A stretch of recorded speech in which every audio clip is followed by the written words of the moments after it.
Hi guys, welcome back to our channel. I am Trish, and today I am continuing with part 2 from my previous video about medicinal herbs that we choose to grow in our garden intentionally.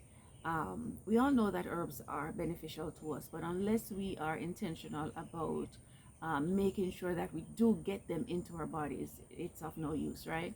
So that's what was happening to me. I would, try to make sure that I cook with it every day, but some days I'd forget to put some in, and I would just work with the seasonings that I have in my cupboard, and I would forget to go out and get my herbs.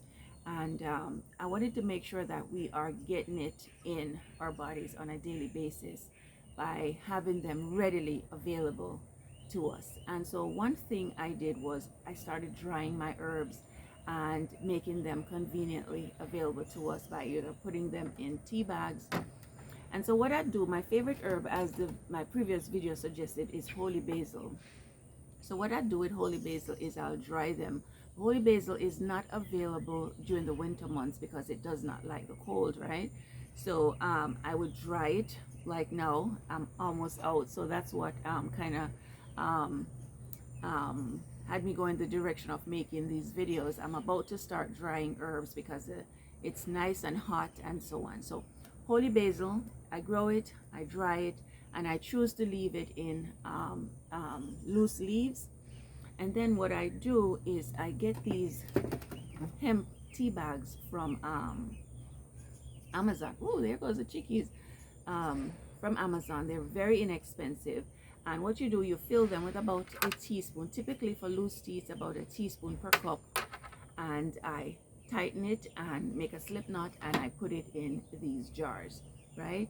And you store them, and they're right there at your fingertips. So even if you didn't get to get some herbs in your meal, you're able to have a cup of herbal tea at the end of the day that you grew yourself, right? We also grow sorrel here, and so I'm almost out of that as well.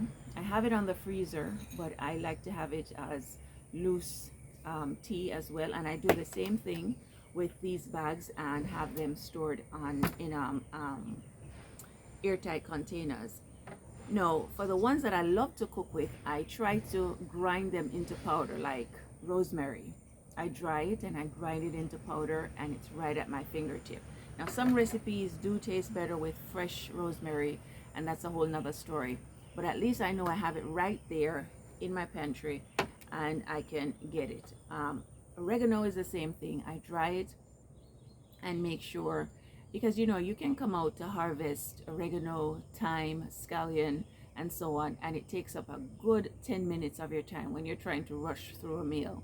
But if I have my oregano ready, my rosemary ready, and I'm also trying to get a dehydrator where I can dehydrate my onions and my scallions and what else? Ginger and garlic, and make them into a powder so I can have those at my fingertip as well. I don't want to make this video too long, so I'm going to end here. Oh, also, I wanted to mention, if you're not comfortable buying the tea bags and using it, you can also get this stainless steel gadget on Amazon, and you can put your loose tea in it, loose leaves, and just put it in your hot water, set it in there, and when you're done, it sits on the side. It's a pretty cool gadget. Actually, I have rooibos in here right now. We don't grow rooibos, but it's one of my favorite teas as well. And so guys, that's one of the ways you can be intentional about making sure that you do get those herbal teas on the inside of your body, where they can actually do us good, or you put them into powder form and cook with them. Do remember though that when you put them into powder form, they're more potent, so you want to be careful with that. So until the next video guys, God bless, and I hope this was informative and encouraging.